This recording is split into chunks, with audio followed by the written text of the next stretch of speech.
Good evening.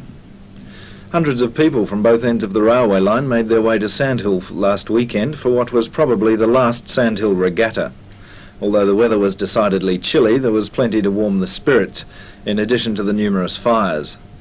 The Cowra gang, winners of the last two races in their boat Spirit of Cowra, had to share the spoils this year after dead heating with Telecom, although Cowra maintained the judges were more than a little kind to the Telecom crew. The women's race went to 4 teachers crewing the Cowra boat. Perhaps the biggest excitement of the day was provided by the four-wheel drives, which splashed into the water for some practice when it was announced that a four-wheel drive race across Kundina Pool would be held. Unfortunately, however, only 3 of the vehicles were still running when the race started. The winner was a Range Rover, which won the $100 prize money over a Ford F100, which got tangled with a submerged boat. With the mine pit floor now over halfway to its ultimate depth of 32 benches, the company's facing a major problem common to most open pit mining operations: water.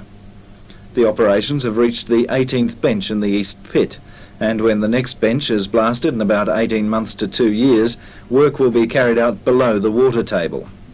Senior geohydrologist Gary Clark explains some of the problems which will then be encountered and the measures being taken now to overcome them. I'm standing on the site of the first dewatering test for Mount Whaleback.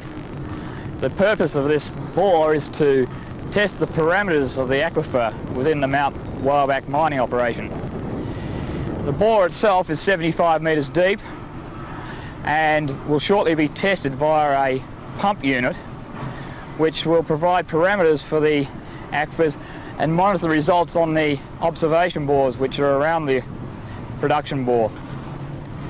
The reason for this is to establish the volumes of water which we may encounter during mining operations, and to give us some ideas on what sort of problems we may encounter in the final slopes of the mining operations. The tests are due to start somewhere in the next week or two, with the second bore due to be finished within the next day or so. The figures will then be passed on to the mine planning operation, who will then be able to design a satisfactory dewatering system for the mining operation.